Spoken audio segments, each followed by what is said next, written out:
Hello, everybody, and welcome to the Weekend Big Show, powered by Law Dog Sports here on a Friday. Beautiful week of rain and cool temperatures and college football now upon us in total. We are here to talk about it with you today. A lot of good stuff here on the show today, and we will be hearing from our good friend Ryan Hyatt. Ryan Hyatt's Raiderland out in the 806 Lubbock town, and they are anticipating a big season for the Red Raiders. They'll start off tomorrow with Arkansas Pine Bluff. So your typical, and I'm not criticizing Texas Tech on that, but your typical low-end opponent that we're seeing more and more on week one. But there are some big-time matchups we'll get into. Also, Cowboys fans are just losing their bacon. And I understand, and it's reasonably so. And when you talk about bacon, I love Cracker Barrel breakfast and that hickory maple bacon or whatever they do. And if Cowboys fans, and as we welcome in our partner Jeremy Schroeder, ruler of the airways, Jeremy, if Cowboys fans had half the stones of Cracker Barrel followers, they might see some change in Arlington. Yeah, see, I never got into the Cracker Barrel. I'm more of a Waffle House guy. Boy, I miss the good old Denny's. Moon's over my hammy. You know, the worst thing to ever happen, I think, in the United States post 9/11 was when Waffle House discontinued their all-you-can-eat menu. No kidding. Yeah, I mean, I remember me and my older brother bearing down on some of that. Well, let's go ahead and bring us in here and make this look like a real show. He's Jeremy Schroeder. Oh, there he is. Ramsey the Law Dog. And we are sponsored today by our good friends at CCW Safe. You can see their logo up there at the top. And then also we'll click on a little banner there. Make sure your family and yourself are protected. Click the link. I don't know if you can click the link. Sorry, I'll have to change that. But the link is there, ccwsafe.com. Legal self-defense coverage. Plans starting as low as $19 a month. All you have to do is visit ccwsafe.com. And they are a couple of guys that I have known for 30-plus years. A lot of good people that I would trust within that organization. And if you use our link to start your membership, you also help us. So that would be a great thing. But Jeremy, some new gadgets here on the show. We've got the upgrade in the StreamYard program, and that means we've got the banner, we've got the logos.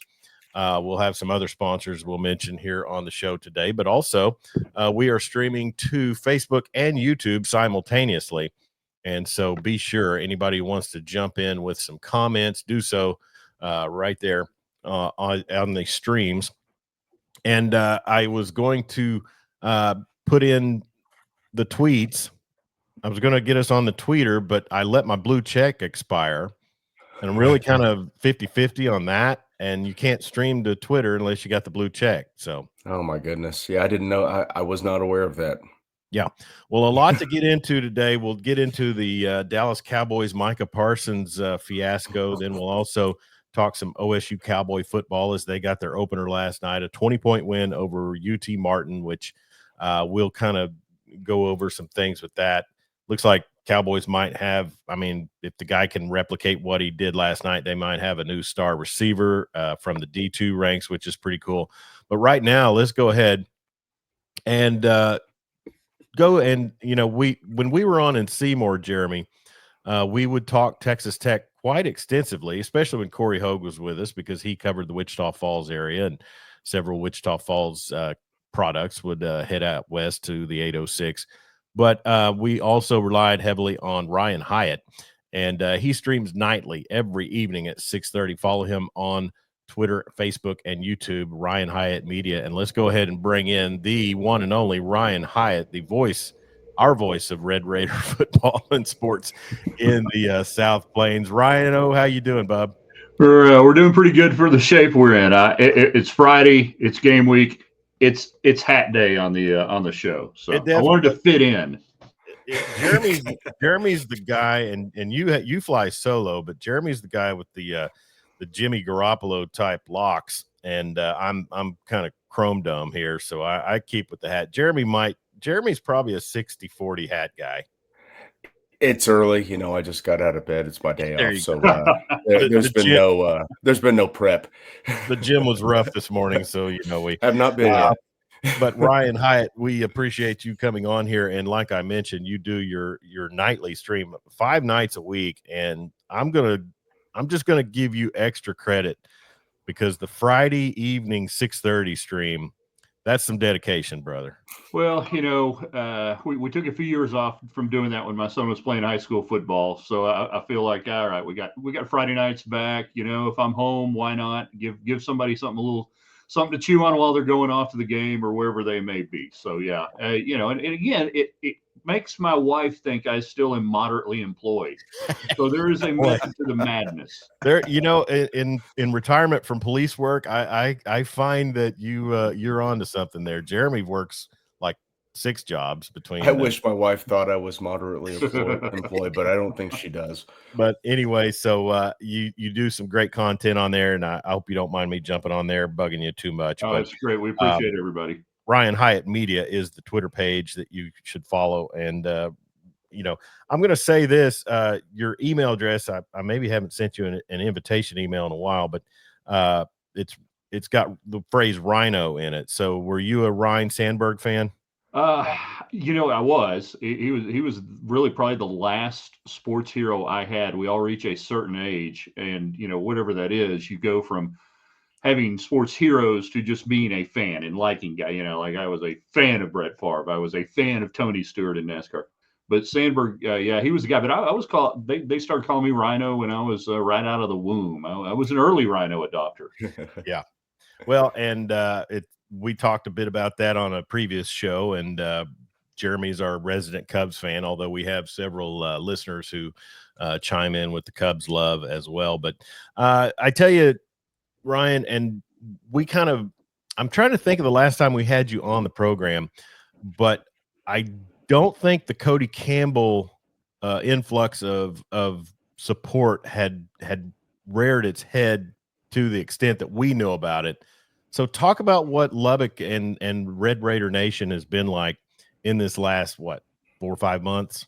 The anticipation, the expectations are as high as it's been in 20 some odd years. You got to go back to 2008, the Crabtree Harrell year with Mike Leach in that season. Now, people thought that team was going to be good. They hoped that team was going to be good. This go around, it is almost a demand. And Joey McGuire's embraced it. He's talked about it. He said earlier in the summer, that expectations are, a privilege. And then he said, and we have no excuses. We've been given everything we need. Yeah. They have the facilities. They have all the NIL they need. Obviously, they have anything they've asked for in the way of, can we get a player in? What do we need to do? That has been taken. The depth, the talent is real. How well it plays together, who the heck knows? And I'm about as jaded as anybody gets. You cover a program a long time. You just do this a long time, and you get jaded. And I've had to talk myself into the idea that it's okay to look at this team and go, yeah, you should win 9 games. You should win 10 games. Once all that money starts pouring out, you have to. That's the reality of it, that this team is built to win in this current Big 12, and it's built to be in a title game. Will it? I don't know. That depends. Obviously, you can't control injuries, the vagaries of college football and everything else. But yeah, this is one of the first times I've ever looked at a team and said, you ought to win 9 games for sure. Yeah. And that's not easy to do. I don't care who you are. No, and regardless of the conference, and honestly, we still have a foot in the water with the Big 12 talking to you, and then also some of our OSU fans, even though we have been predominantly an OU Sooner program. Just be better than Oklahoma State this year. That's all I asked. But I'll say this: I mentioned in the intro, we've rooted for Texas Tech for years, from the Leach days. I was pretty upset in '99 when they beat OU down there with the John Norman big game and Bob Stoops' first year. But then when Leach took over, it was easy to root for Mike. And then, the Mahomes era, all that stuff. But this is a program that I hear you talk about. You're obviously, you can talk about historic things with Texas Tech, kind of like Jeremy and I talk about historic things with OU when it's your program. But right now, I think Texas Tech has got the signature moment of the Crabtree catch. what's got to happen to kind of make people come? I mean, you don't want to lose that, but you also want to see some plays made, and you want fans to say, okay, this team.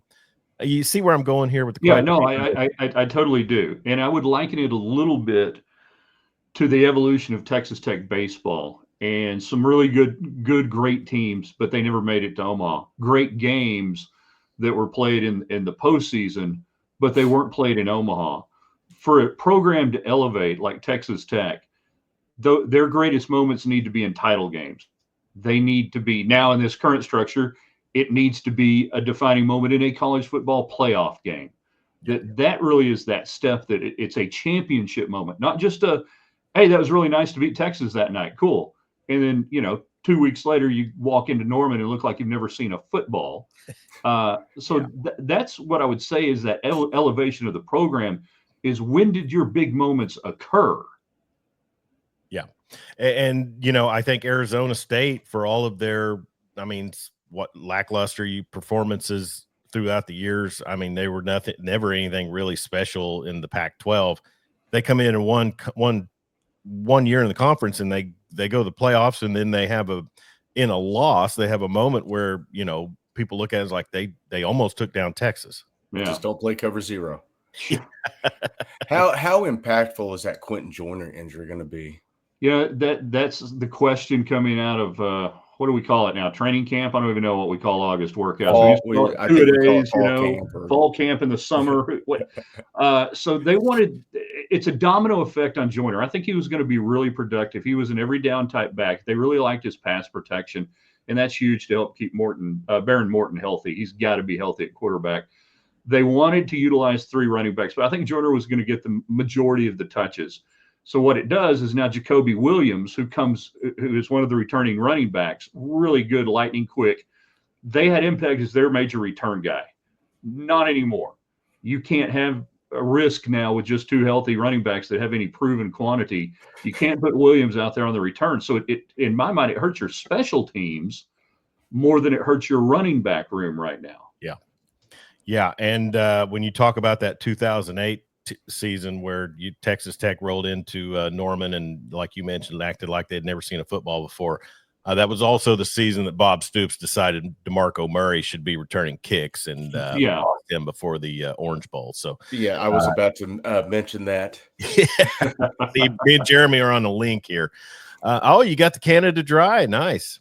Yeah, a little morning beverage. It's the I highly recommend the zero sugar ginger ale to start your day. Have you ever tried Verner's ginger ale? Yes.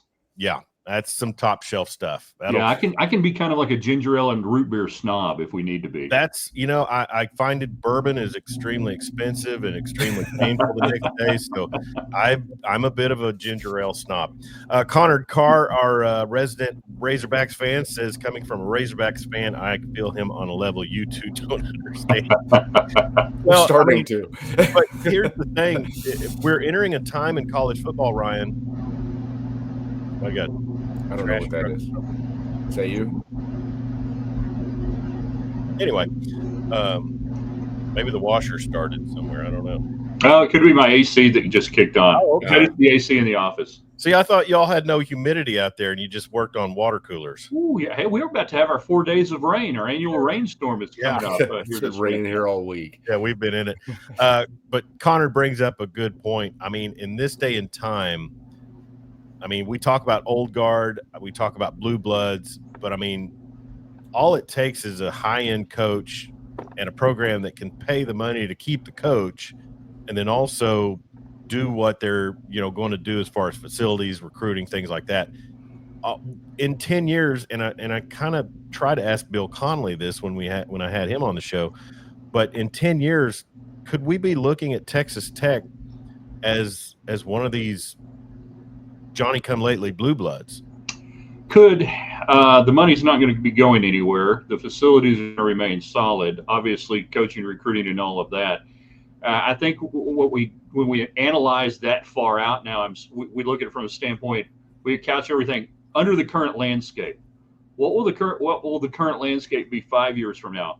10 years from now, will we be looking? I still think we're moving to a breakaway from the top football playing conferences from the NCAA You'll have an NFL-style football setup of 60 some odd teams, whatever, and they will exclusively play each other. Well, that's going to change your win-loss dynamic just like it does in the National Football League. Yeah. So when we say 10 years from now, once a blue blood, okay, well, 10 years from now, it might just be able to be competitive in your 14-game regular season. Yeah. Yeah. To in get your to these district playoffs or division. like the NFL and have a chance to do that. But avoiding relegation. That would avoiding probably be relegation. the big kick. Go Swansea there in the EPL. Swansea City. Yeah. And you say that in that time frame, facilities may not matter at all. You look at some of these NFL facilities, they are, half of what these college guys are playing in. Oh, yeah. And especially, I'm a big Chiefs fan, but it's not nice. It's not anything close to what even Oklahoma, probably Tech has. I don't think it's going to be as important going forward. Nope. It's people over things. Yep. You're paying people over things going forward. Ryan Hyatt from Ryan Hyatt Media and TheRaiderland.com joining us here talking all things Texas Tech. Baron Morton, Ryan, Jeremy and I and our good friend Corey Hogue, who now solely focuses on non-FBS Texas football. And you talk about a slate of games. But we used to do a high school recap show in Seymour on KSCY, and Baron Morton was at Eastland at the time, and he was doing great things. I never knew that he would be this far along in his career and still be the man and still kind of not have got to show out. What are we looking at for Baron Morton in this 2025 season? A healthy Baron Morton has a chance to be an upper level, elite level college quarterback. If they can keep him on his feet, he's not a running quarterback, but he has escapability and he can get to the second play when it breaks down. Please don't take this comparison the wrong way, but that's what Patrick Mahomes does. He's not a running quarterback. He just keeps a play alive. Everybody's Patrick Mahomes. No. Yeah, everybody got to be Patrick Mahomes. Well, I could say Norman Rockland or Fran Tarkington, but nobody's going to get it. We saw him last night playing for Nebraska, so you're too late. Yeah. Someone's already mimicking that. The arm is healthy, the shoulder's healthy. Morton hadn't been right really for the last 2 years, and that offensive line has been substandard. He just has not had time to even attack downfield if he could make the throw. I think he can make all the throws. It'll be interesting to see what the Mac Leftwich offense looks like a little bit, moving on from Zach Kitley. I'd like to see a little more verticality, a little more mesh instead of the quick bubble screens that everybody has fallen in love with. I truly hate that play because about 4 things have to go right, absolutely perfect, to get 3 yards. Give it to a running back. We can do this different. But I'm excited for him. He's got a nice cast of weapons to throw to. You feel good about that, and I just want to. He's such a great kid. He took his NIL money and he bought a 150-acre hunting lease down by Eastland. Mm-hmm. My kind of cat, right there. Yeah, Buy land, never sell. That's going to endear him well. Yeah, I just want him to be healthy and have a really good experience. I don't know if he's got a chance to play in the pros, size-wise or otherwise, but man, you just start rooting for kids just to be healthy and have a good experience, whatever that may entail. And, I said this about the Sooners for years and talking about, drafts and pros and this and that.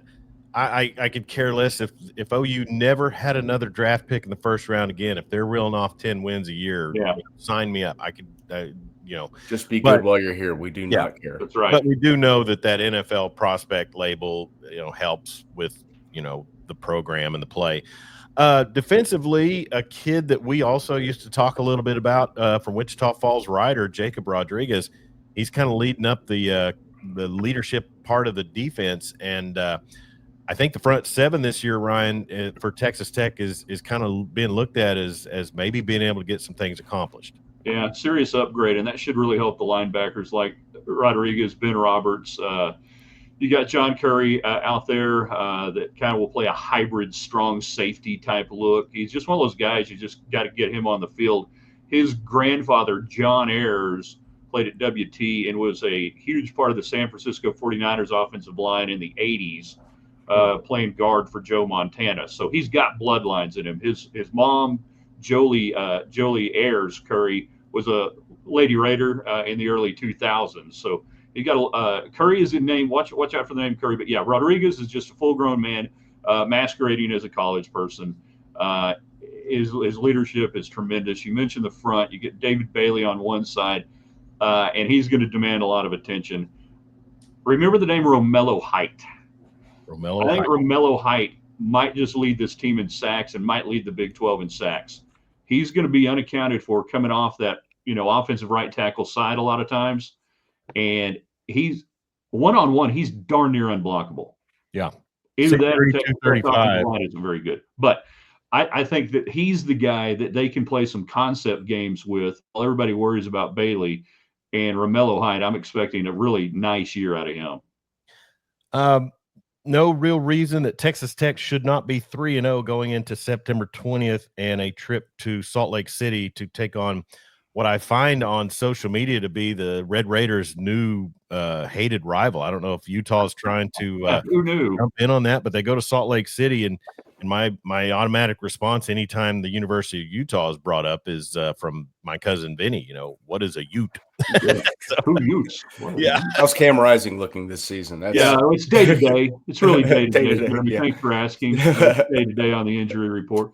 I want to back up. You said Tech should be 3-0. If Texas Tech is not 3-0 going to Utah, the head coach will be introduced with the term interim. Ooh. Yeah. I'm not really being that funny. No. I mean, I get the dog of a schedule. These teams are dreck. They're horrible. Tech's favored by 52.5 this weekend. If you want to lay it. Yeah, I hadn't seen the line on that, and I don't know if that was far away in college football pick'em, but I knew it would be high with Pine Bluff. Kent State, aren't they the worst FBS program in the country? Yeah. So 3 home games. I mean, that should be enough to get things worked out, kinks worked out. And then, like I said, you go on the road to a Utah team that is looking to bounce back from a season that was subpar to them. But then really, Ryan, it doesn't get any easier. I mean, you go to Tempe, and I heard you mentioning that the other night. You go to Manhattan. I mean, and then really, I'm always big on Rich Rod and West Virginia. They got that Pat McAfee money. I mean, but I think Rich Rod's that guy that can make a program just kind of punch in the nose real early. This is a formidable slate. So what is tolerable for Joey McGuire this season? Tolerable's 9 wins. I mean, they did build this team to do what they'd been doing the last couple of years. They could have done that for half the money, as they say. You mentioned West Virginia. I hate that game being at the end of the year from a Tech standpoint because it gives Rich Rod a full season of impact. Yeah. And I got a feeling they're going to be a lot better in November than they will look the first month or so as they begin to get more dynamic under him. And plus, it's a 2-mule trip up there to Morgantown. You don't know how you're going to get there. You can't fly in. It's just a miserable experience getting there. Lovely people. Lovely people. Just lovely people. You hate going there. But yeah. And you don't know what the heck's the weather going to be like. No. I mean, that's the other deal. And, as long as Rich Rodriguez doesn't have the next Tavon Austin on roster, that's also a help. But Major Harris has come back. Yeah. Pat White and Steve Slayton. The horrors of that Fiesta Bowl of 2007. That was something else.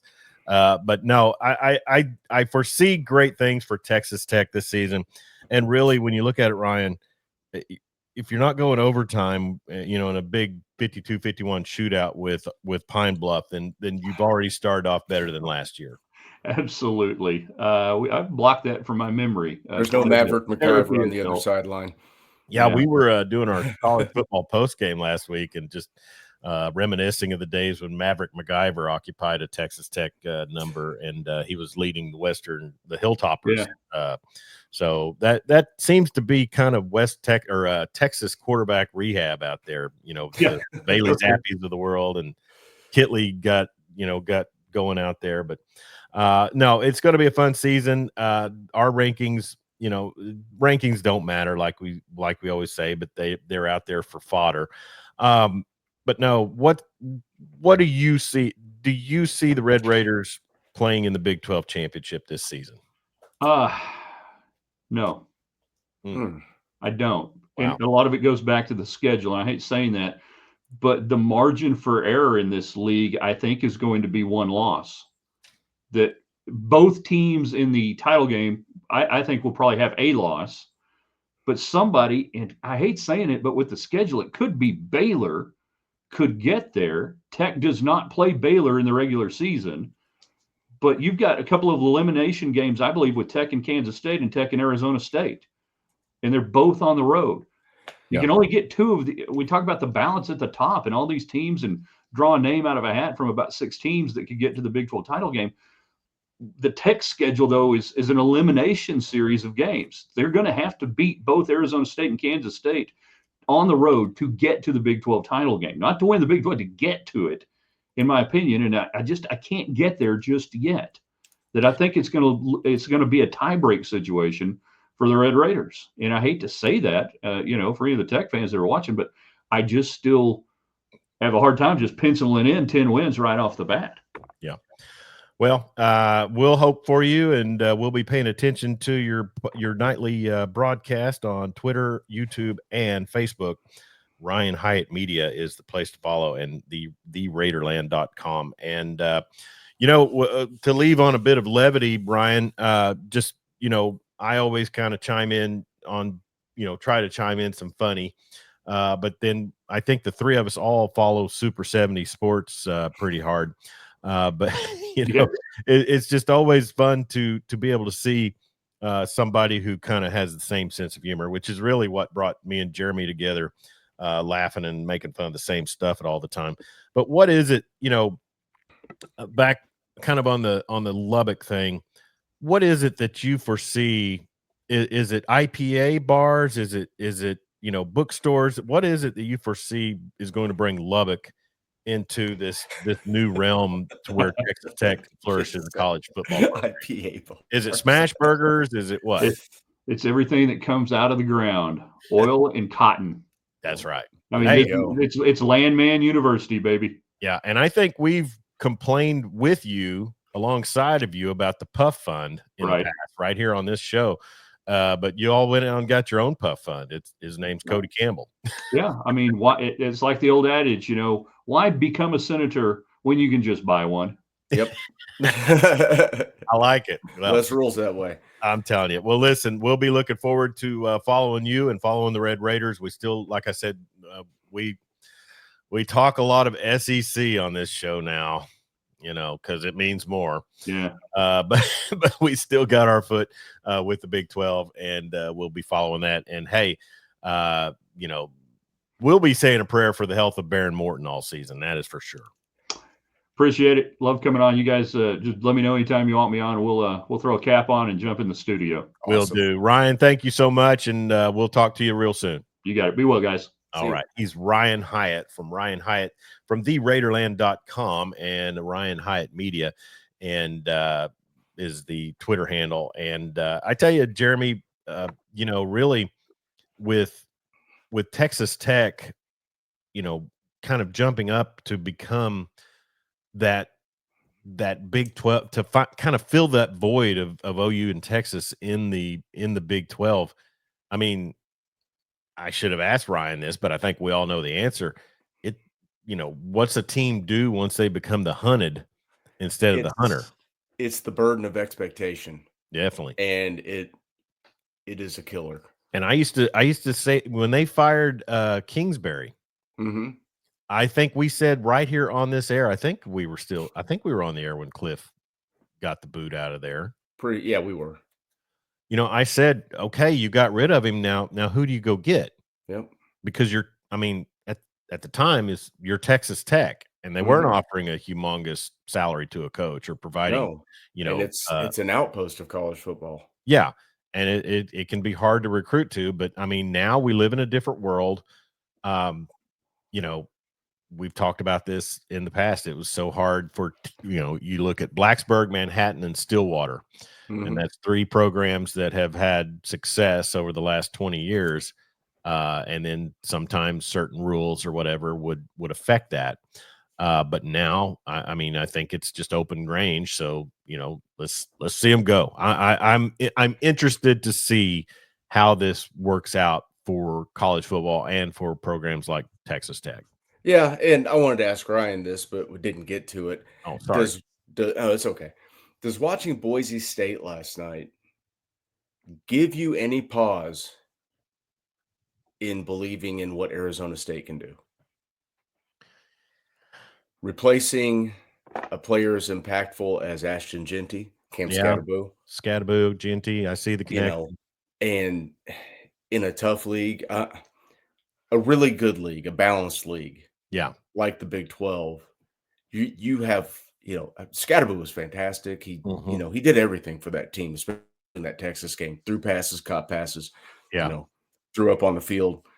It was just great. Yeah. It's as somebody that impactful, leaving that program, in young quarterback, I guess Levitt was he was not a freshman last year. He transferred in, right? I think so. I guess I need to see it, because last night it got me thinking when I watched how bad that Boise State offense was against not a great No, South Levitt Florida was a team and freshman. roster. He's a Okay. sophomore Okay. this year. So, we'll see on any predictions I can make about Arizona State. Yeah. I know with Arizona State and so much of it, Jeremy, we know this, Jimmy's and Joe's versus X's and O's. It really does play down to that. And there's still a lot of talent there in Tempe. Obviously, Kenny Dillingham, he's got a lot of confidence. Oh, he does. Yeah, he's a good coach. And what about the people picking Nebraska for the playoff? How are they feeling this morning after that? Well, and that's After the what I was struggle bus they rode last night. That's what I was going to get into as we are streaming live here with you on Facebook and YouTube. So join the conversation. Connor Carr had already chimed in with us. And then also, we want to thank CCW Safe for sponsoring our program. And let me tell you something, for self-defense support, expertise, personal care, and the best self-defense coverage in the business goes beyond the basics. You can trust the team at CCW Safe. Everything from legal defense to physical, financial, and emotional support so that you can focus on what really matters. Plans starting as low as $19 a month. The link is there on the scroll. Click on that link or type in that link, and you will help us immensely. And I'll put the link also on the descriptions in the broadcast streams. But CCW Safe, as I mentioned, started by two out of the three founders of CCW Safe are guys that I had worked with, so I trust them deeply. But then also we want to thank another sponsor as we kind of change things up. Damon Schultz at A+ Roofing and Construction. He's in Western Oklahoma, but he is also serves the OKC Metro. And I tell you, Jeremy, we talked about this a couple of weeks ago. 580-772-7587 is the number for A+ Roofing and Construction. But Damon Schultz came out and looked at my roof one time after. It was a minor hailstorm that came through Western Oklahoma, but it was enough to make me think I need to have the roof checked. And he looked at it. He's like, I think you're okay. If you're not, got up there, checked things out, and said, no, I think you're good. You did all right on this one. That meant a lot to me, pal. And we yeah, before, because I'm pretty certain there's some companies that I've dealt with when we lived in Norman that would have said, oh yeah, right here, you need a new roof. And man, I mean, I will let you kick me in the groin before I go through another roof. But when it is time to do a roof, he's going to let you know also. And I trust the guy, and he's a strong supporter of Weatherford Athletics and Thomas Terrier Athletics as well. And so Damon Schultz at A+ Roofing and Construction, serving Western Oklahoma and the OKC metro area. Call 580-772-7587. So, Jeremy, you mentioned Nebraska. We mentioned, I kind of touched on OSU. They get the 27-7 win over Tennessee Martin, who were picked 9th in the Ohio. It says Big South Ohio Valley Conference. Did we have some FCS conference? This would be a great time to have Corey here. Mergers. Yeah, mergers. I have no idea. Maybe shoot Corey a text. Yeah. But Gavin Freeman, former Oklahoma Sooner, with a touchdown last night. Caleb Hicks, former Oklahoma Sooner, with some rushing yards for the Cowboys. I think he led the Pokes in rushing. 21 carries, 56 yards. Last year's problem, Jeremy, was offensive line. They didn't really go out and do much to show that this. Now Haney goes down pretty early. And how bad was that injury? I didn't get to watch. I saw it said lower leg injury, and I have to see the update on it. So knee, ankle, hammy, or Achilles, foot. We don't know. Ouch! Anything. You put that evil on. Well, they're so vague about these injuries. Yeah. Well, and we know that's been the case with college football forever. I didn't see the actual injury, but I can pull that up. Didn't Missouri have two quarterbacks on the field last night that were in a quarterback battle up until the start of the season, and one of them went out with a lower leg injury? And then the other one came in and balled out. Yeah. 61 points put up by the Tigers. Yeah, I know they Bill played. Conley was there. Who's that? Bill Conley was there? Yeah, he posted a picture. I guess they've got some construction going around there. But Haney goes 5 of 10, 96 yards and a touchdown. Flores goes 13 of 20, 136 yards and no touchdowns, but no interceptions. One fumble. Yeah. No lost fumble. No, 2 fumbles. So looked like OSU could be pretty solid on defense from what I saw late. UT Martin kind of got a scrap score, there after the Haney injury, I believe it was. And Logan Ward kicked 2 field goals and 2 extra points. So the tailgate will be festive this week. Yeah. But I mean, here's the thing, and we're going to see this of all but about 5 games this weekend, Jeremy. And by the way, it's college football weekend. It is. We got that going for us. It is. Yeah. Which is nice. Yeah. So, anyways, but I think, other than the LSU Clemson game, the Texas Ohio State game, I don't know what to think about Bama and Florida State. I can't see Florida State really putting up much of a fight on that one, but we'll see. And then Baylor and Auburn tonight. Other than those games, I don't know that I'm going to take away much of anything from anybody's performance this week. Missouri puts up 61 against Central Arkansas. Tech will probably put up 61 on Arkansas Pine Bluff. I don't care.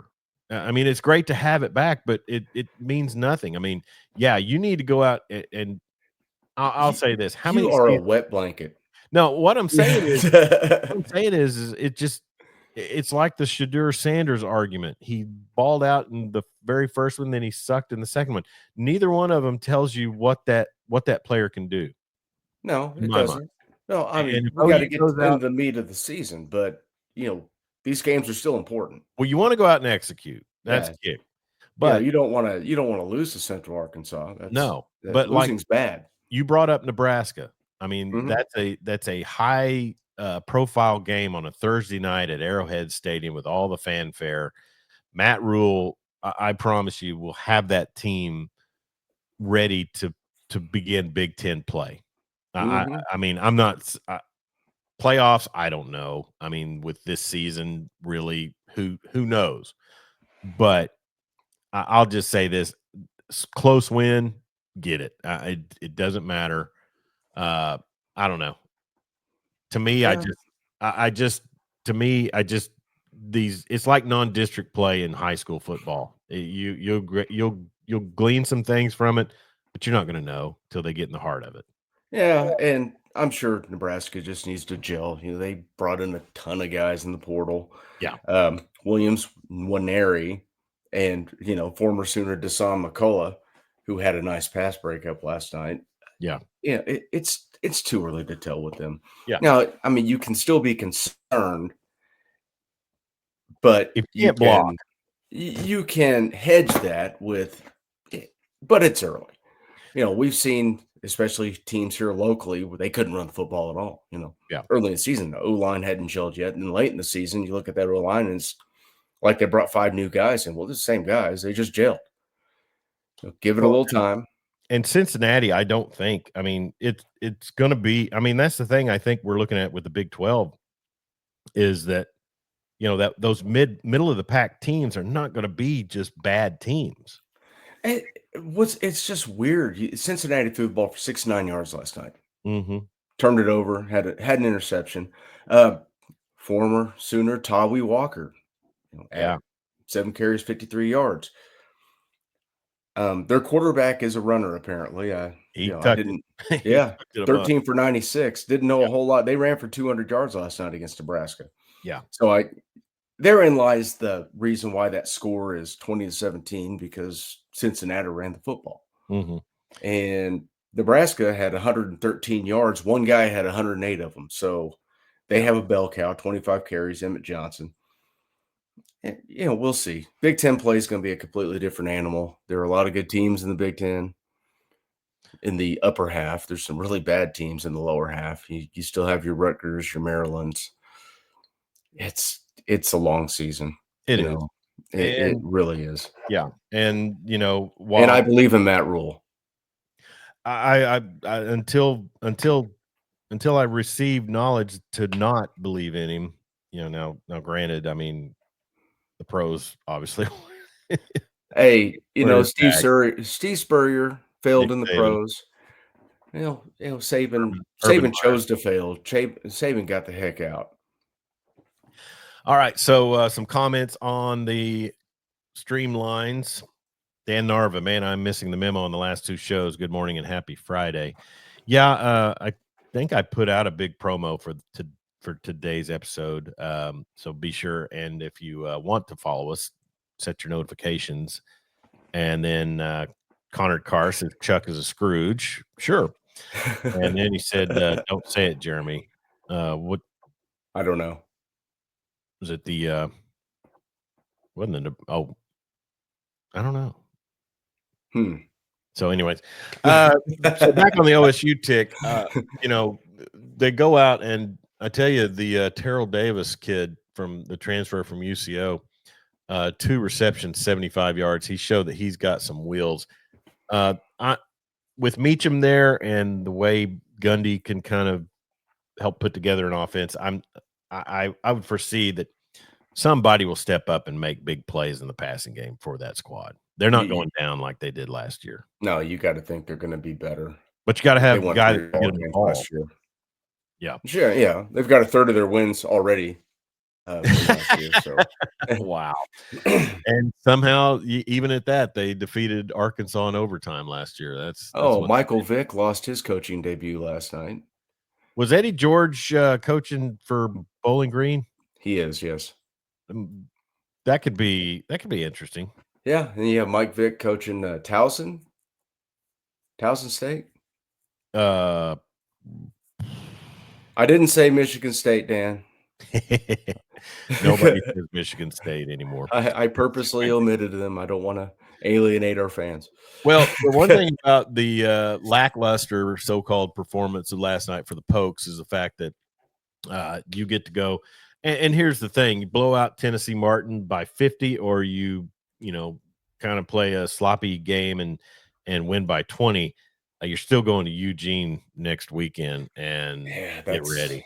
Yeah, and you better hope that who was it? Zane Flores that came in. Yeah, he's there. Okay, it was a quarterback battle until game time, basically, and then next thing you know, Haney's out there wheeling and dealing. It's like, oh, okay. But Flores, he'll get it if Haney's out, then he'll get his shot. But Zane Flores was 13 of 20 for 136 yards last night. Yeah, no picks, no big frills either. But sounds like a short control passing game, not getting the ball downfield too much. Yeah, and you're going to see that a lot, but I don't understand why of course they hit the Davis kid a couple of times, but Oregon will be a whole different animal, and we'll see what the Pokes are able to put together. And Oregon has their own questions, so we'll see. Yeah. Low blow from Connor. I think the overtime reference, Oh, folks. Tonight we've got UNLV at Sam Houston. The Runner Rebs get to travel to Huntsville. Auburn and Baylor. That's a 1.5 favor for the Tigers. And Jackson Arnold gets to try to redeem himself in the landscape of college football. it's going to be tough. He's got, a lot of guys calling plays on that coaching staff. Got your first down guy calling a play, second down guy calling a play, third down guy calling a play. You got the coach talking about how much he wants the backup to play. It's like, okay. Yeah. So this guy's already got a confidence issue, and now you're just nothing out of camp seemed very good bodings or boded well for the Auburn Tigers or Jackson Arnold. And I hope the kid has the success. yeah. I mean, he got put in a bad situation in Norman last year. He was dealt a bad hand. I'm pretty interested in watching the Ramblin' Wreck go to Colorado. Oh yeah, I know why you are. You got your hater cap on. No, hey. What on Deion? Yeah, I love Deion, man. Okay, I mean, the one Sanders that I cannot stand is Fredo. Oh, Fredo's Deion the one that makes Jr. me despise the family. I mean, just looking at that guy and seeing how he conducts himself makes me ill. But no, as far as Shiloh, Shadur, and Deion, what's funny is I commented on somebody's rant post about Deion getting the Sanders family getting blasted for their money and their race and things. But on Roku, there's a SNL channel where they're going back over the 50 years. And there was a skit back in the 90s with Tim Meadows, maybe early 2000s, called where he was a talk show host in New York City on a show called Perspectives. And his name was Lionel Osborne, and he was just totally aloof. And Deion was on there. Deion killed it, man. Yeah. And Tracy Morgan did one sketch where he was a baseball player. It was like a Pittsburgh Pirate from the 90s. Anyways, so nothing again. I'm more interested in that game, Jeremy. And Tech is a 4.5-point favorite on the road in Boulder. But Haynes King, that guy, he could be an outlier for a Heisman if he puts together some big games, and then they, are at the top echelon. I mean, nobody's going to come close to Arch, but you got to realize that all those national guys that had drank the Kool-Aid are hedging now. Boy, they are, aren't they? I mean, Right. I heard a guy yesterday say that he's probably taken Ohio State by double figures. Yeah. So your Heisman favorite's going to roll into Columbus and can't keep his team, which is loaded, within double figures of the reigning national champ, but still a bit of a rebuild. Well, it's a bit of a rebuild in Texas. They only returned 7 starters. And I think majority of those starters that they needed to return were on the offensive line. Yes. Yeah. But Colin Simmons, he's gonna do everything for that squad this year. Whatever. Or Anthony Hill, whichever one. We've been listening to this. Remember the Jefferson kid from Mesquite that they said was going to come in and be the next Derek Johnson? I think so. And speaking of, Derek Johnson never won against OU. Never did. He was good. He was a good pro with the Chiefs. He was a great pro. Yeah. Yeah. But those were some Bob Stoops coach teams. He didn't lose to Texas that often. 5 years in a row. Yeah. 5-year winning streak. People forget. People love to forget that part. Oh, I know. As I mentioned, Haynes King, I'll be interested to see him because I thought that guy put together a great season last year. Kansas Jayhawks hosting Wagner, or is it Wagner? Depends on which side of the pond you're from. Yeah, you and your Wagner. You and your relatives, I'm sure, pronounced it Wagner. Illinois host Western. Could that be a trap game for KU? Just keep Daniels or just keep Jalen healthy. Just have him stay in the pocket. Don't take any hits. Just deliver the ball downfield, run it with your running backs. Don't get hurt for no reason. Yeah. Man, I wish I could get my eyes fixed. Yeah, Daniels, Jalen Daniels. Jalen Jaden Daniels. Daniels and Jalen Daniels. Yep. Let's see. Not really much else. Some of the picks related to our college football pick'em are tonight. So if you haven't made your picks, get on that. I made my picks, and I got in there with anticipation this morning to see if I had picked any of the games from last night, and noticed they weren't on there. No, I don't think they did any Thursday games. I had to do it through the browser, so if it doesn't work, it doesn't work. Yeah. So as we mentioned, Texas Tech hosts Arkansas Pine Bluff. Illinois State rolls into Norman. I'll be interested tomorrow, Jeremy, to see if my buddy CJ Nixon from Weatherford gets some snaps.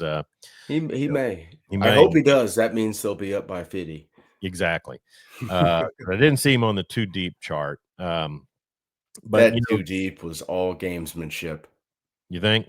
You gave Jaden Ott all that money to list him third on your opening depth chart? Seriously? From the Facebook text line, man, I hate Freeze. I hope Arnold succeeds. Connor Carr says this. He deserves it, but he made a bad choice with the transfer. There were a million other places he could have gone. Why not go to Mississippi State? Why not? Yeah. I mean, I guess money could play it. I'm sure it was 100% money. And he probably bet on himself because he was going to be able to, come back and play in Norman early. Yeah. Well, good luck with that. Yeah. Speaking of Mississippi State, they travel to Hattiesburg to take on Southern Miss. Any other games? Obviously, the big one, Texas, Ohio State, the big noon kickoff, Jeremy. How fun. Yeah, at least I get to wake up and watch that. Thomas Castellanos, quarterback for Florida State. Oh, the kid from Boston College. Boston College, good player.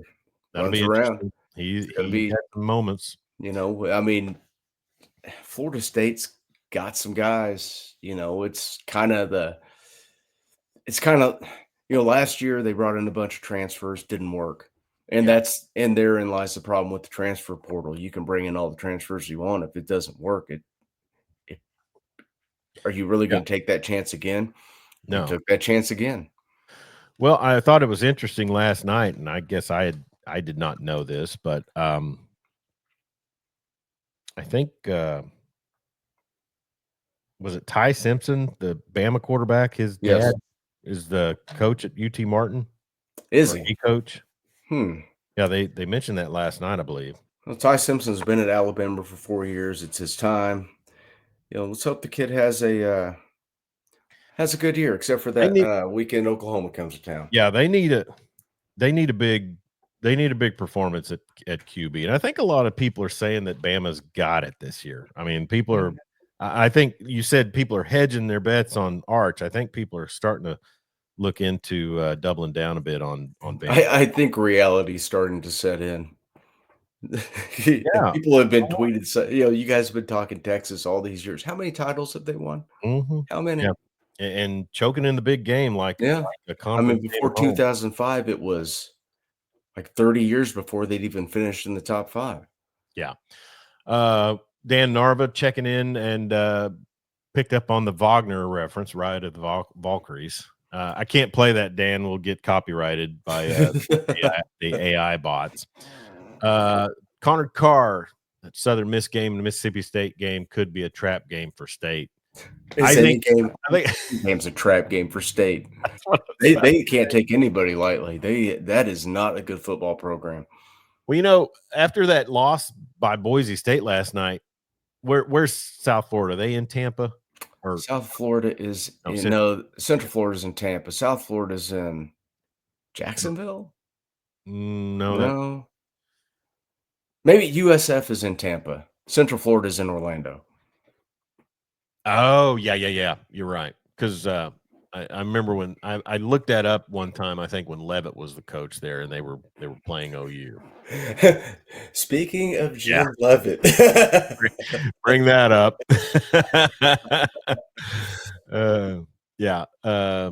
Let's see. It wasn't just laying naked on the back of a shark this time. Oh, gosh. Yeah, Raymond James Stadium last night, Tampa, Florida. So I was right. Yeah, I remember seeing the pirate ship as you were talking about it. Speaking of Tampa, I think people are kind of quietly expecting a big season from one Baker Mayfield this season. Fantastic. I'm sure he will rise to that expectation. So, are we going to do college football wrap up tomorrow night? Yeah, I'm not going to the game. Okay. So tomorrow night, probably 9:30ish. Does that sound good. about right? Yeah. 9:30ish tomorrow night. We'll be live here on Facebook and YouTube for the college football recap show. A lot of fun we have on that. Usually a little barley pop infused. Dan Narva, Southern Miss, has always been kind of dangerous to their neighbors that way. Not so much in the last couple of years, but I can remember times. Yeah, back when old Larry Fedora was in town. Larry Fedora. So we can't get out of here without talking about this, and I'll just say this. With regards to the pro game, I'll just say this, and as we kind of transition, we want to thank our sponsor, Clinton Liquor in Clinton, Oklahoma, 1018 South 10th, or ClintonLiquor.com. And Jeremy, I looked at their website today. Our friend Marty Wandry, they've got quite the selection listed on their website. So I'm sure if you can't make it out to Clinton, there's probably some options, I guess. And maybe he might even enroll me to become kind of a courier. You never know. There you go. So anyways, we appreciate Marty Wandry and our good friends at Clinton Liquor. But I'll say this, the pro game this season is rearing up to be a big ordeal, and it started all yesterday with our text thread, which at the time I didn't realize what we had going on. But one Micah Parsons is no longer a Dallas Cowboy, and I'm telling you, and I said this at the beginning of the show, if Cowboys fans had the intestinal fortitude that Bud Light and Cracker Barrel fans have, you might see some changes in Arlington. Empty stadiums will generate change. Don't buy that jersey. Don't buy that jersey. Don't buy that hat. Hit Jerry in his wallet. I mean, I hear Dallas sports fans in general, Rangers fans, Mavericks fans, I'm not so much Stars fans, I guess. They're probably, just happy to have a program. But Cowboys fans, Dallas fans, they're ready to bail and sign off, and then they never do. Yeah. And look for another star player to want out. What chance do they have? They're, the best player on their squad, a guy who probably will go down as a generational pass rusher, just wanted out. He could have got that contract from Dallas or close to it. But if you take it, if it's close to it, if you think you've got a chance to win a Super Bowl. I'm just going on the snippets that I saw. So am I under the impression correctly that they made Micah Parsons an offer, but when he brought an agent in, they said no? When he told the story was he told Jerry to contact his agent, and Jerry doesn't do business that way. Well, he is, it's 2025. He's never changed the way he's done business. I find it pretty dumb that as this goes on, as this unfolds, I've always wanted to say unfurls on the air. The Netflix thing, I started it. I don't know if I can get into that. I don't know if I'm going to give them my viewership that much. No, it seems pretty Jerry Jones generated. I'm not a Cowboys fan. No, but I can't stand. I just can't stand Jerry Jones. He's egomaniacal. Well, he's definitely got to be unhinged, right? They've barely done anything since he fired Jimmy Johnson. Well, Scott Van Pelt last night threw out 3 different times in the first segment before he had, talking heads on there, that in his entire time at ESPN, 25 years, they haven't played in an NFC championship. No, I think they got to the second round one year and lost to the Rams. Was that before the worst Super Bowl ever when they lost to the Patriots like 13-0 or something like that? I think one year Romo lost to Green Bay in the second round. I think Romo won 2 playoff games, and I think Dak is at 2. So he's never made neither of them made it past the second round. They squandered Tony Romo's career. Dak he's just not the guy. And you paid him all that money. And, you gave CD Lamb that huge contract. You paid a tight end. Was it Ferguson? Jake Ferguson? They gave him. Who's on my fantasy team. Yeah. They gave him, Travis Kelce, George Kittle money. He's a good player. He's not on that level. Not that we've seen, but, He's paid. He shouldn't have. No one was ever going to give Dak that money.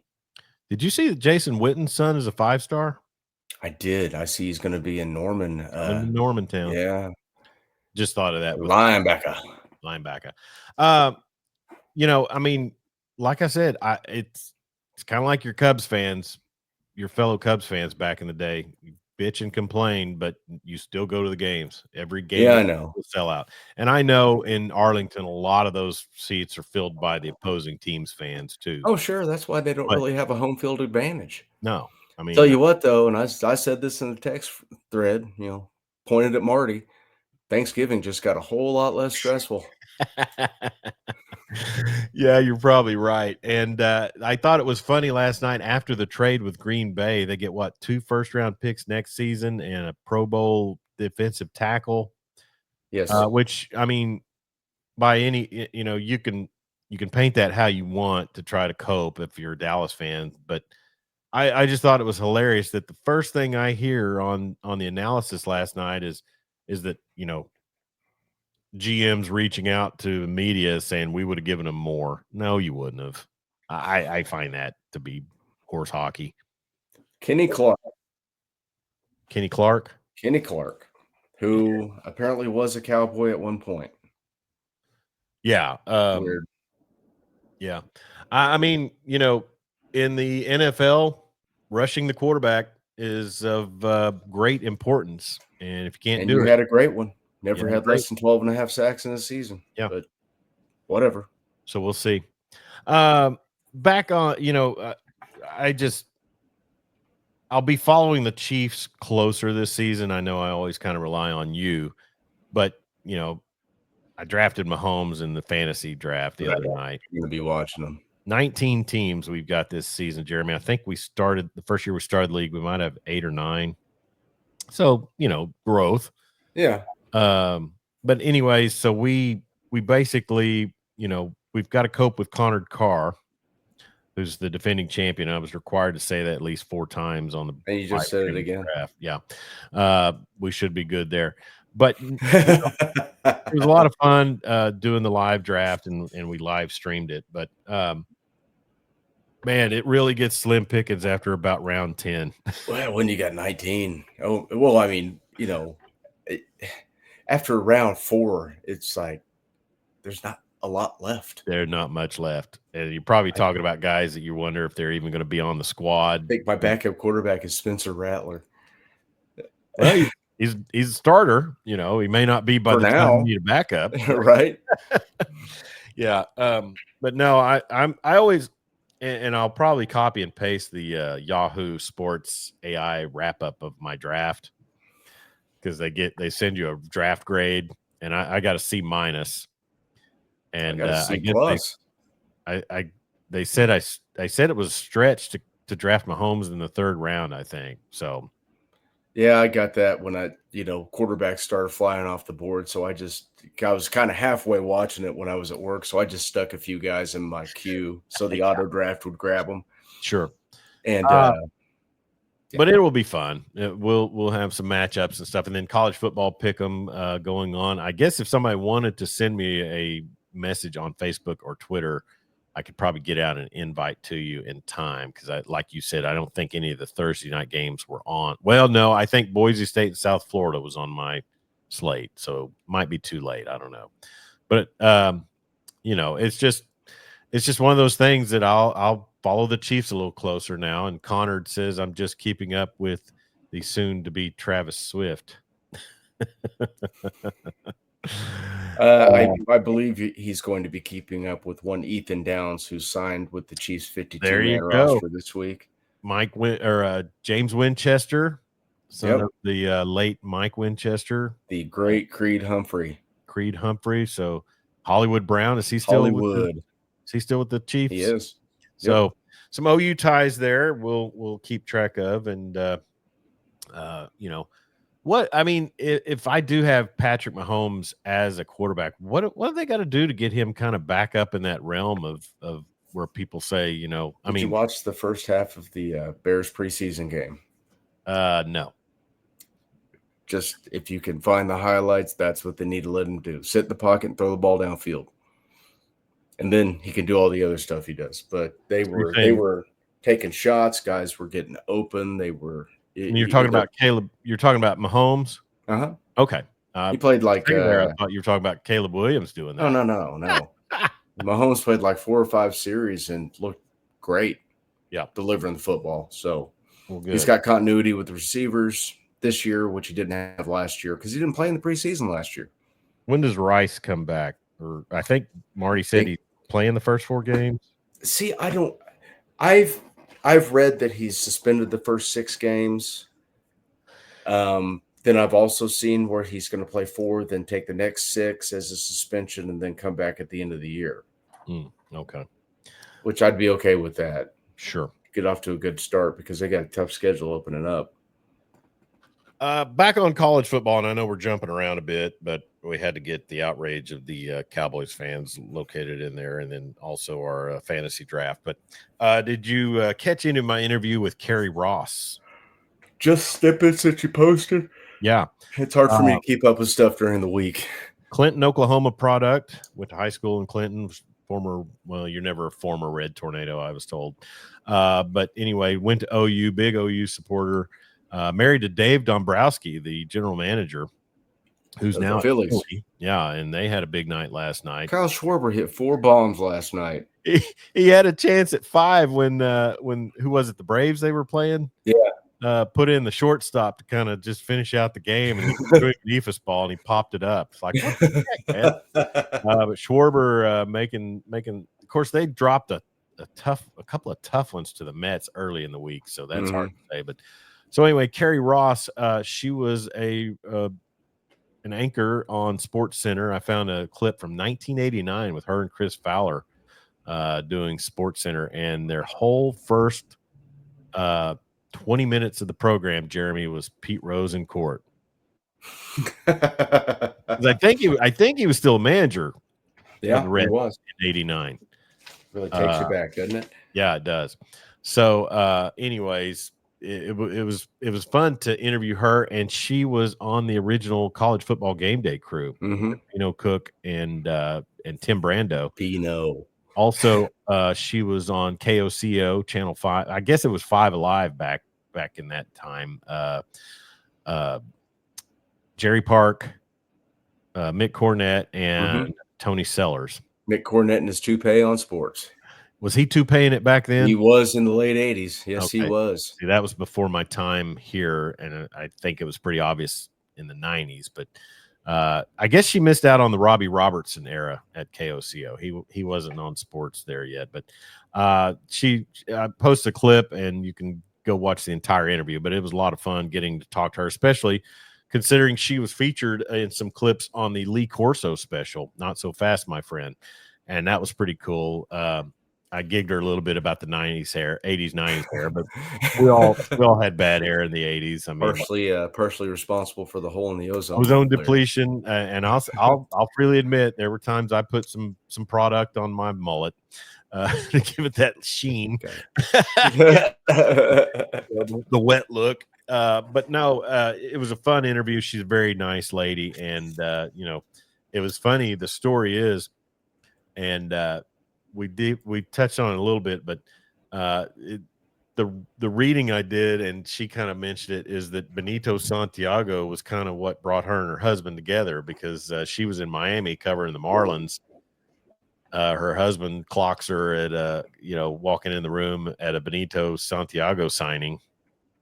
And then I think later when they're together, he hits first home run. Anyway, there was a connection with Benito Santiago and the Marlins where Dombrowski was the GM then, and that was pretty interesting. But no, it was a great interview. I enjoyed visiting with her, and she's still a big Sooner fan. She's real active with the sorority Chi Omega down there on campus. So, and if you saw the clip that I tagged you in, she gave us more reason to hate that pencil neck out in well, now he's in Chicago. Chicago.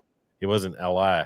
Didn't really need any more reasons, but no, she provided them. Which he gets so butthurt when anybody speaks poorly of Lincoln Riley, Steve Sarkisian, or who else he got in his love fest wheelhouse? Probably Harbaugh. Now that he's at the Chargers, he's with the LA, yes, yeah, and then McVay. How's it feel about Ben Johnson? Is he?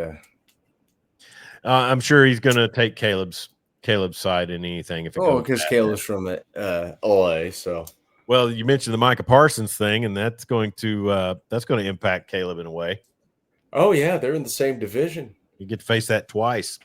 But no, Kerry Ross. I'm sure there'll be clips again tomorrow. Tomorrow's the big final broadcast for Lee Corso. I teared up pretty hard during that Lee Corso special. I'll say that.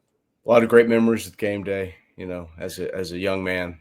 Just kind of grow to hate him back in the early times of the Stoopses because he was picking against us so much. But man, it was great when he did pick Texas because 5 years in a row. Remember the black skull OU mask right before Halloween when in 2000 when OU played Nebraska when he picked the Sooners to beat the Huskers. Yeah. But and I was more of a travel fan back in the early 2000s, and they were at several of the OU big games, So they were a lot of fun, and it was it was something that before social media it was just kind of message boards and ESPN, and you stood out to see what College Game Day had to say. But remember standing in a parking lot of Arrowhead Stadium early in the cold watching Game Day interview Bob Stoops. Was that which season was that? 2000. Yeah, I don't know if we got there early, but I was at that game. And really, Jeremy, that was the beginning. And I don't remember this with the Florida State 99 championship, but I think OU in 2000 was the beginning of the winners coming up to the game day set and sitting in for extended interviews. Oh yeah, well they may be wrong. Well, and that was unplanned, unscripted. The team just went over there and hopped up on the stage. Yeah, and about knocked it down, if I remember right. All 14 panelists picked Florida State to win going away. Yeah, but I think even the Big 12 championship game, they had Josh Heupel come up there and talk. Maybe I'm pretty sure, but that to me that was kind of the beginnings of a whole team convergence onto the post game. But anyways, it'll be fun tomorrow morning. Bright and early, and the big noon kickoff in Columbus. OU John Mateer era begins with the Illinois State. I thought they were Cardinals. They're Redbirds. They are Redbirds. Hersey Hawkins, the only thing I can ever remember from Illinois State. So, anyways, but we will be on the air tomorrow night for college football post game, and it'll be a lot of fun. Jeremy and I will be talking all of the day's college football. If you had to pick one game, Jeremy, from tomorrow's slate or even tonight's slate that you look at. Oh yeah, we got Sunday and Monday games too. Catholics versus convicts Sunday afternoon. Now, is Clemson and LSU Saturday tomorrow? I think they are. I think they are too. Okay. Let me effort that real quick. I have the schedule pulled up. Hey, another one that's going to be interesting, and it'll be an 11 o'clock kickoff. Syracuse travels to Tennessee. Tennessee's a 13.5-point favorite at home. They are. So we'll get to see Joey. Is it Aguiar? Probably. Quarterback? Yeah. Let's see. I've got Toledo, Kentucky. West Virginia's just playing one guy, Robert Morris. And that guy's going to be tired. Yeah, he's going to be real tired. Crap. Where is it? UTSA A&M. I'm still LSU Clemson is tomorrow at 6:30 on ABC. On Sammy Eyes. All right. Well, it'll be fun, and we'll get to talk a lot of games. And Dan Narvis says, "Thought my son said LSU Clemson is Sunday." No, that would be Notre Yeah, Dame. that's like you said, Catholics versus convicts. Got Virginia Tech, South Carolina Sunday. That'll be a good one at Yeah. 2:00. Then Notre Dame, Miami at 6:30. And Monday we have TCU, North Carolina Okay. in Chapel Hill. Bill Belichick era begins in Yeah. earnest. And then Braxton Hagler checking in on the YouTubes. Should have watched last with OSU UT Martin. I watched part of it. I don't have ESPN Plus, but Jeremy, there's a lot of bootlegs on YouTube. Really are. And I don't know if they get shut down eventually or how that works, but I don't. I watched parts of it on my phone at work. Yeah. Like I said, I think defensively the Pokes will be competent, right? Yeah, they should be. I mean, they're not. We don't know yet, but yeah, I think the big worry will be the offensive line. And it's been the offensive line for how many years in Stillwater? 3 or 4, Still probably at least. Sam Mays on the radio gnashing his teeth about Ever how since bad the line Spencer Sanders breakout season. Yep. So yeah, because you couldn't protect Bowman. No. Anyways, but yeah, we did talk some OSU and UT Martin earlier in the show. So anyways, we probably ought to get out of here. But before we do, I want to remind folks to be sure and click on the link here at the bottom. Well, like I said, I don't know if you can click on it, but you can catch it. ccwsafe.com. Legal self-defense coverage plans starting as low as $19 a month. ccwsafe.com. With the link there that is on the scroll at the bottom of the screen. That is where you can go, and if you get a membership, you help us. So, not saying that's why you should get one, because I'm telling you, 100% why you should get one. they have testimonies that really make you think. Somebody just defending themselves or their family, and you could face some overzealous prosecution, in certain places. And also, you can also do a good job of keeping up with the places and the regulations of concealed carry or open carry, whichever that is. But in this day and time, I think it is a very, very important thing. And I even had somebody reach out to me, Jeremy, and say that, that their job entailed law enforcement. And would it be something that, that they should look into? And I think really with that, if you're within the scope of what you should do, you should be fine. Yeah. And that's the thing about CCW Safe. They cover you when you're truly defending yourself, not out being some jackass, so you can't be out wielding a gun and being a fool and expect CCW Safe to help out your cause. But when you do have to defend yourself or your family, they've got the expertise and the personal care to help you. ccwsafe.com. Check out the reference number on the scroll. Anything catch your fancy or anything we missed today? I don't think so. We got our digs in at Cowboys Nation. Yeah. All right. Great time with Ryan. Ryan Hyatt from Ryan Hyatt Media on Twitter and theraiderland.com. We appreciate him talking with us about Texas Tech. So I'll probably try to clip that into its own little episode. What I found with the YouTubes, Jeremy, is that we could, like with the Barry Trammell interview, I had to go back because I think we would have more viewers had I kind of trimmed our part of the show before Barry came on. So yeah, trying to grow the brand, but I think we had increased numbers today with the stream on Facebook and YouTube. So it should work out all right. Very cool. All right. He's Jeremy Schroeder, ruler of the airways. I'm Chuck Ramsey, the Law Dog. You've been watching the Weekend Big Show. Thank you to Ryan Hyatt once again for stopping in and talking Texas Tech with us. Appreciate him immensely. And also be sure and follow us on our social media, Instagram, Twitter X, and Facebook at Law Dog Sports. You can find all the links on the website, lawdogsports.com. We want to thank CCW Safe, A+ Roofing and Construction, and Clinton Liquor Store for being our sponsors of the program today. Be safe out there. Don't text and drive, and sure don't drink and drive. And we'll talk to you real soon.